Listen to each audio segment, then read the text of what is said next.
مقامات ناحیه سپیتامین در بدر خانه‌های ساکنان پرسش افکار دایر می‌کنند تا به مشکلات مردم رسیدگی نمایند و از شامل شدن آنها به حزب و حرکت‌های تندرو و رفتن به جنگ‌های سوریه و عراق جلوگیری کنند.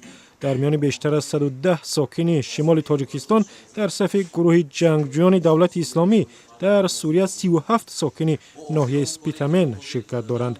برخی از آنها همسر و فرزندانشان را نیز با خود بردند.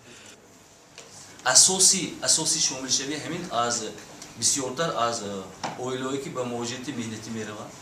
شرایط زندگی باید پست است. از همین میشود.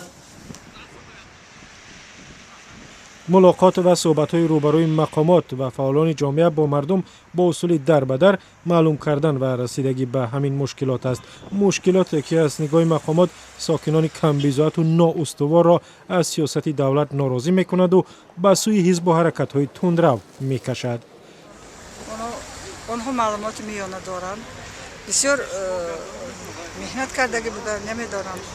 این سبب تشویقات همین آدمانی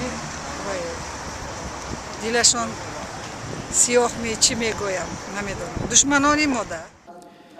مسئولان مرکز شورای علمای سوخت بر این باورند که ساکنان را ناآگاهی از عقیده‌های درست دین اسلام گمراه می‌کند و به دام ترغیبگران جهاد در سوریه می‌اندازد.